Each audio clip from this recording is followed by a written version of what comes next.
Hello mga kasisitago niyo na lang ako sa pangalang Jeric, 49 years old mula downstream Cagayan. Isang freelance driver lang ako, simpleng mamumuhay.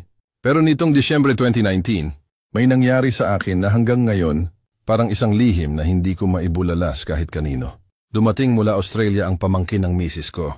Itago na lang natin siya sa pangalang Mayet, 25 years old. Halatang sanay sa ibang kultura, liberated, palangiti at palakaibigan.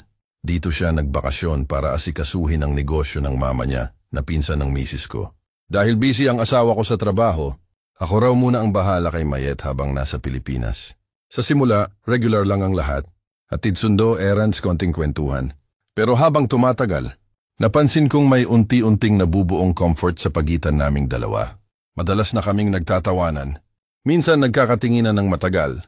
Parang may lumalalim na koneksyon na pareho naming di binabanggit. Hanggang sa isang araw, nagyaya si Mayet na mamasyal.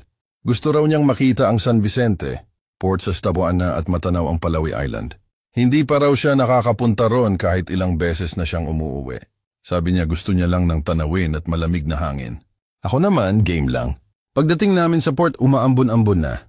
Tipikal na Disyembre, mahangin, malamig at may lungkot sa paligid. Kaya sa loob na lang kami ng sasakyan tumambay. Nakaharap kami sa dagat habang natatanaw ang Palawi sa malayo, medyo tinatabingan ng hamog at ambon. Tahimik lang kami sa una.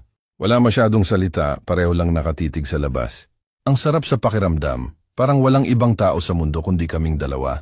Hanggang sa bigla niyang nasabi, "Tito, minsan gusto ko rin ng ganitong katahimikan." Kasama yung taong safe ako. Napatingin ako sa kanya.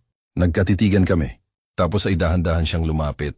Ramdam ko ang malamig na simoy ng hangin na pumasok sa sasakyan, pero mas ramdam ko ang init ng palad niya sa kamay ko. Hindi ko alam kung anong pumasok sa isip namin pareho. Pero sa gabing yon, sa loob ng sasakyan habang umaambon sa San Vicente Port, nagpadala kami sa init ng nararamdaman namin. At doon unang may nangyari sa amin. Hindi iyong plano. Walang usapan, pero parehong hindi nagsisi. Wala kaming inaming damdamin, pero pareho naming piniling ulitin pa.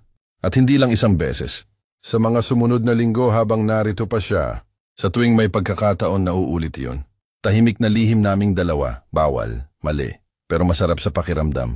Bumalik ako sa pagiging masigla, parang binuhay niya yung parte ng sarili kong matagal ng tulog. Ngayon balik na si Mayet sa Australia. Tahimik na ulit ang lahat.